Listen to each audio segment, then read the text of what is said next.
எல்லாருக்கும் வணக்கம். RT squad assemble ஆயிருக்கோம். ஆஃப்டர் ஸ்குவாட் இருக்கு இந்தியா பங்களாதேஷ் மேட்ச் ரிவ்யூக்கு. இந்தியா வந்து இன்னைக்கு சக்சஸ்ஃபுல்லா ஜெயிச்சு ஒரு டாமினன்ட் விக்டரின்னு கூட சொல்லலாம். ஜெயிச்சுட்டு ஸ்ரீலங்காவை டோர்னமெண்ட் விட்டு நகர்த்திட்டாங்க.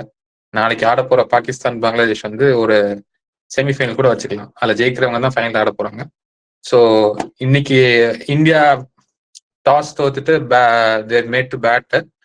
நல்லா பேட்டிங் ஸ்டார்ட் பண்ணாங்க. அபிஷேக் சர்மா சொல்ல வழக்கம் போல ஆரம்பிச்சாரு.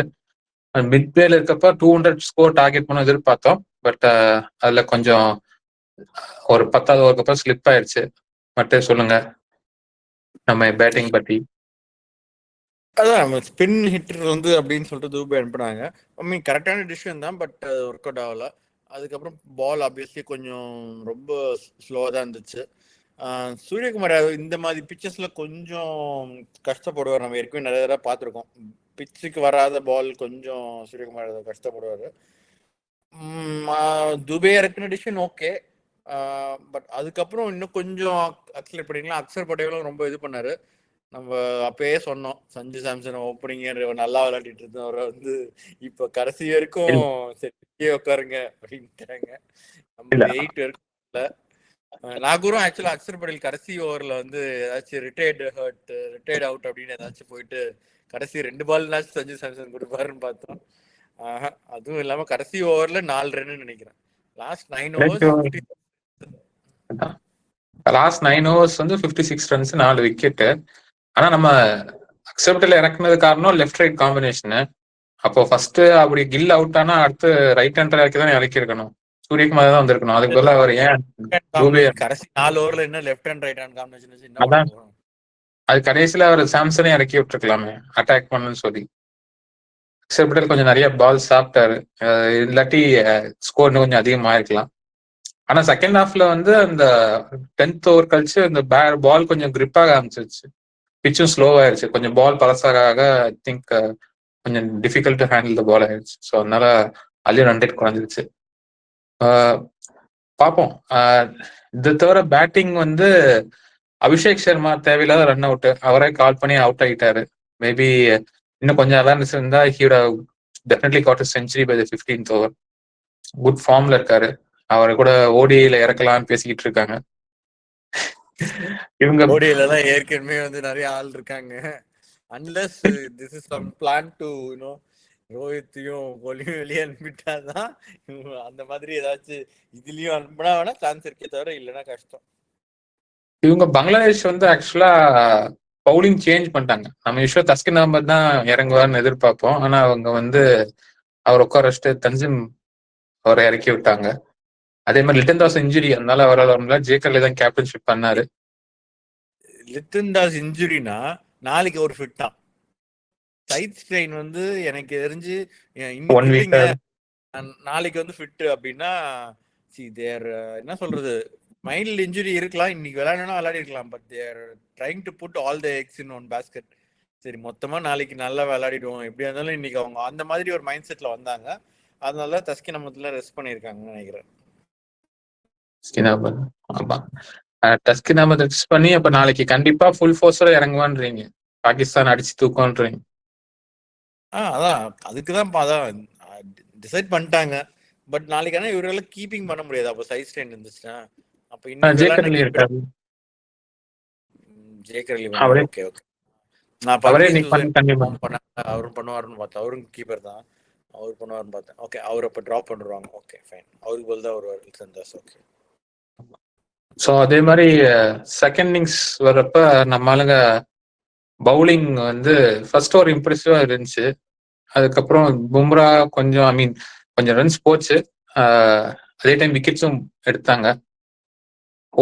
ஒரு டவுட் வந்துச்சு, ஒருவேளை இவங்க திருப்பி Bumrah is not up to the pharma, இல்ல அவர் கொஞ்சம் பிரேக் கொடுக்கணுமா, இல்ல ஃபோர்ஸ் பண்றதுனால அவர் டார்கெட் பண்றாங்களா, இல்ல எப்படி சொல்றது, தே ஏபிள் டு அக்யூரசி அந்த அளவுக்கு இந்த டோர்னமெண்ட்னு சொல்ல முடியாது. இந்த 2 மேட்சா இல்ல இந்த மேட்ச் நல்லா தான் ஆக்சுவலி ரொம்ப நல்லா போட்டாரு. ஃபர்ஸ்ட் 2 ஓவர்ஸ், தேர்ட் ஓவர் வந்து என்னன்னா அந்த கடைசி over of the power play they just had to go. அதனால கொஞ்சம் இது பண்ணாங்க. அவரு கொஞ்சம் ஸ்லோ பால் ட்ரை பண்ணாம நல்லாவே ஸ்விங்கா இருந்துச்சு. கடைசி அந்த 6th ஓவர் வரைக்கும் ஆக்சுவலா கொஞ்சம் ஸ்விங் இருந்துச்சு. அதுவும் அவரு இமாம்லாம் வந்து ஆல்மோஸ்ட் ஒரு 6-7 பால் வந்து ஒரு பால் கூட ட்ரை பண்றாரு, ஒரு பால் கூட தொடல. ஆனா அதுக்கப்புறம் ஓகே 2 ஷாட் அடிச்சாரு, பட் நல்லா போட்டாரு. கம்பேர் டு லாஸ்ட் மேட்ச் இந்த மேட்ச் ஸ்விங் இருந்துச்சு ஆக்சுவலா. ஹர்திக் பாண்டியாவும் ஆக்சுவலா நல்ல அவுட் ஸ்விங் இருந்துச்சு ஃபர்ஸ்ட் 2 ஓவர் போட்ட போதும். கொஞ்சம் லென்த் மட்டும் கொஞ்சம் ஃபுல்லா போய் விக்கெட்டுக்காக ட்ரை பண்ணி ரன் கொடுத்தாரு. மற்றபடி கரெக்டான லென்த்ல போட்டா ஒண்ணுமே பண்ண முடியாம நல்லா போட்டாரு ஆக்சுவலா. வருண் சக்கரவர்த்தி பால் ஃபர்ஸ்ட் ஓவர் அடிச்சாங்க, மடக்கி மடக்கி அடிச்சாங்க. அதுக்கப்புறம் இந்த கேம் பேக் வெரி வெல். என்ன நம்ம போன மேட்ச்ல இருந்து கேட்ச் எல்லாம் பிடிக்க மாட்டோம், நடம் பிடிக்கிறோம். இது அந்த ரிங் ஆஃப் ஃபயரா இல்லையா அப்படின்னு தெரியல. இல்ல அவங்க கமெண்ட்ரி சொல்லிட்டு இருந்தாங்க, சொன்ன உடனே ஒரு கேட்ச் டிராப் பண்ணாரு அபிஷேக் சர்மா. அபிஷேக் சர்மா தான் அந்த பவுண்டரியில் நிக்கிறதுல மெயின் கல்பர். அதிகமா அவருக்கு தான் பால் போகுது, பட் அதிகமா விட்டுறதும் அவர் தான் விட்டுறாரு. அக்ஷர் பட்டேலும் அவர் பவுலிங்லயே ஒரு கேட்சை விட்டாரு, பட் அது கொஞ்சம் டிஃபிகல்ட்டான சான்ஸ் தான். அக்ஷர் பட்டேல் பவுலிங்லயும் அவரோட ஸ்டாண்டர்டுக்கு ரெண்டு கையிலயும் படுதுன்னா அது பிடிச்சிருக்கணும். அவர் ஸ்டாண்டர்டுக்கு லைக் ஒன் ஆஃப் த இப்போதைக்கு டாப் ஃபீல்டர் இந்த டீம்ல. கேச்சிங் வைஸும் சொல்றேன், கவர் சொல்றதும் அவர் பிடிச்சிருக்கணும். அண்ட் தூபே விட்டதும் வந்து கொஞ்சம் கையில வந்த கேட்ச். மேபி லைக் ஹைண்ட் சைட்ல கொஞ்சம் இந்த விஷயம் பெரிஃபில் விஷன்ல ஹர்திக் பாண்டியா இருந்ததுனால விட்டாரா இல்லையான்னு தெரியல. ஐ மீன் எல்லாரும் ஒரு கேட்ச் விட்டாங்க ஜாலியா. வருண் சக்கரவர்த்திலாம் பாவம், அவர் அடிச்சாங்க, அவர் 2 விக்கெட் எடுத்தாரு. சஞ்சு சாம்சன் விட்டது கேட்ச்லாம் வந்து சரியா ஜட்ஜ் பண்ணாததுதான். மேபி அது வந்து வேற யாராச்சும் அப்ப அக்ஷர் பட்டேல் பவுலிங் போட்டு அது அவ்வளவு ஹைட் போயிருந்தா சஞ்சு சாம்சன் மேபி விட்டுருப்பாருன்னு நினைக்கிறேன், அக்ஷர் பட்டேல் பிடிக்கிட்டோன்னு சொல்லிட்டு. பாசிபிலிட்டி இருக்கு. பட் ஆனா வருண் சக்கரவர்த்திக்கு கொஞ்சம் கீப்பிங் பண்ண கொஞ்சம் கஷ்டம் தான். Unless you very use to him. ஆயர்ல போய் கேட்ச் பிடிக்கிறது, அது ஓடி போய் பிடிக்கிறது இல்ல. அதர்வைஸும் வந்து போன மேட்ச் கூட ஒரு தடவை ஒரு லெக் சைட்ல போச்சு, பவுண்டரி விட்டாரு, பிளாக் பண்ணலான்னு பார்த்தாரு. அந்த மாதிரி கொஞ்சம் ஆன்டிசிபேட் பண்ணி இது பண்றது கொஞ்சம் வருண் சக்கரவர்த்திக்கு பண்றது கொஞ்சம் கஷ்டம் தான் ஃபீல் பண்றேன். அட்லீஸ்ட் சாம்சன் கொஞ்சம் ஸ்ட்ரகிள் பண்றாரு. சாம்சன் வந்து இது very very good capable keeper, அவ்வளவுதான். லைக் என்ன சொல்றது, எக்ஸ்ட்ராடினரியா நான் வந்து நேச்சுரலா கீப்பர் அப்படின்னு சொல்ல முடியாது. சேம் வித் ஜிதேஷ் சர்மா ஒரு டீசென்ட் கீப்பர். 2020 இதுல எல்லாம் பார்க்கலாம். இப்போ டெஸ்ட் மேட்ச்ல இவங்களை வச்சு கீப்பிங் பண்ணி போக முடியுமானா முடியாது. அந்த அளவுக்கு நேச்சுரலா வந்து சின்ன இதுல இருந்தே எல்லா மேட்சும் கீப்பிங் பண்ணி இருந்தது இல்ல. சஞ்சு சாம்சன் டீசெண்டா பண்ணுவாரு, நல்லாவே பண்ணுவாரு. பட் அதான் இந்த மாதிரி தோனிலாம் ஈஸியா பண்றாரு என்னதான் இருந்தாலும், அவர் பீக்ல சொல்றேன். அதான் நேச்சுரல் இது வராது. I feel Pant is more கொஞ்சம் நேச்சுரல் கீப்பர் தான் பந்த். இன்னும் டெஸ்ட்லயும் பண்ற அளவுக்கு நல்ல கீப்பர். பட் ஆனால் ஒரு 2020 கேம் வந்து ஸ்கோரிங் வைஸ் சரியில்லை. ஸோ வந்து பட் இப்போ ப்ராப்ளமே என்னன்னா, இப்போ பந்த் மட்டும் நல்ல ஃபார்ம்ல 2020 இருந்திருந்தாருன்னா நம்ம வந்து இவ்வளவு கஷ்டப்பட்டு சஞ்சு சாம்சனா கில்லா ஓப்பனிங் இறங்கணுமா, இல்ல கீழே வந்து ஜிதேஷ் சர்மா இது பண்ணணுமான்னு தெரியல. லெஃப்ட் ஹேண்டரும் ஒன்று அந்த மாதிரி இருக்கும். அக்ஷர் பட்டேல் நம்ம சும்மா மேல பேட்டிங் பண்ணவும் தேவையில்லை. பட் ஆனா பந்த் வந்து அவருக்கும் எவ்வளவு சான்ஸ் கொடுத்து பாத்துட்டாங்க. 2020 அவர் கம்ஃபர்டபுளா இல்ல. இல்ல அவர் இன்னொன்னு வந்து இப்ப கால உடைச்சிட்டாரு, இல்லாட்டி கூட மேபி ஸ்குவாட்ல இருந்திருப்பாரு. அப்படி இருந்திருக்க மாட்டேன்றீங்களா? செட்டப்ல இல்லைன்னு நினைக்கிறேன். செட்டப்ல இல்லைன்றீங்களா? ஓகே. சோ இவங்க பங்களாதேஷ் பேட்டிங் பொறுத்த வரைக்கும் அவர் சைஃப் ஹசன் கொஞ்சம் அடிச்சாரு. Is good form. போன மேட்சும் அடிச்சாரு, இந்த மேட்சும் அடிச்சாரு. போன மேட்ச் அடிச்சதுனால தான் அவங்க ஸ்ரீலங்காவோட ஜெயிச்சாங்க. இந்த மேட்ச் கடைசி வரைக்கும் கன்டினியூ பண்ணாரு, ஃபைட் கொடுத்தாரு.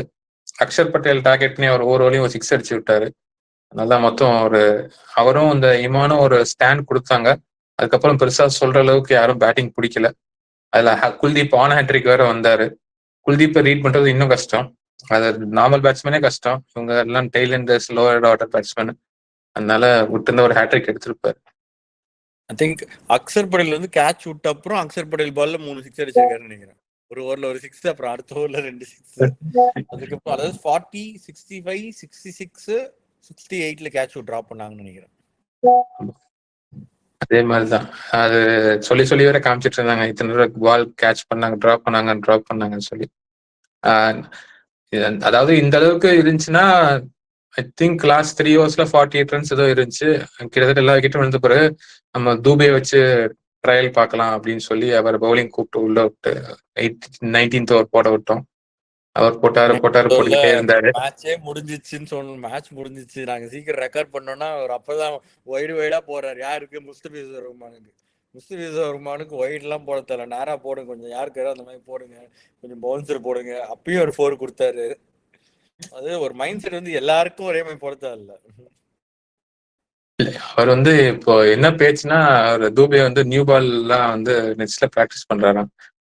சொல்ல முடியாது. அடுத்த மேட்ச் வந்து இப்ப ஸ்ரீலங்கா டோர்னமெண்ட் போயிடுச்சு. அடுத்த மேட்ச் ஸ்ரீலங்காவோட இது டெட்ரபர் தானே.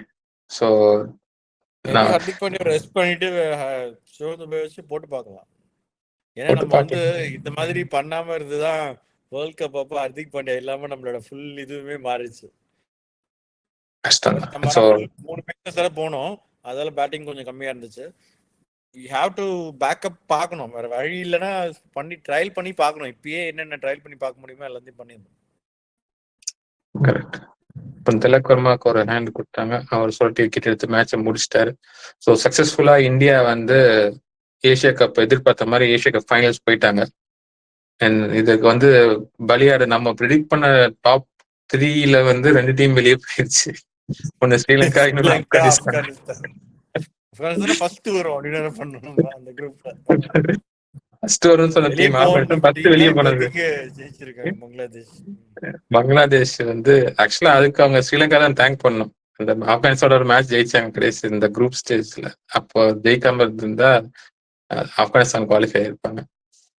எனிவே, ஸோ நாளைக்கு வந்து ஒரு virtual knock out semi-final between Pakistan and Bangladesh.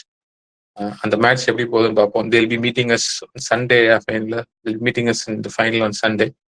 So we'll be back with the further reviews and we'll sign off with this RT squad. நீங்க தான் சொல்ல விரும்புறீங்களா? ஐ மீன் ஸ்ரீலங்கா வந்து ஆக்சுவலா கொஞ்சம் குரூப் ஸ்டேஜஸ்லாம் அவ்வளோ டாமினேட் பண்ணிட்டு வந்து ஒரு மேட்ச் தோத்தாங்க, 2 மேட்ச் தோத்தாங்க, அவ்வளோதான் முடிஞ்சிச்சு. இதுக்கு தான் வந்து அந்த குரூப் ஸ்டேஜ்ல இருக்க பாயிண்ட்ஸ் வந்து கேரி ஓவர் பண்ணா இந்த ஃபார்மேட்ல நல்லா இருந்திருக்கும்.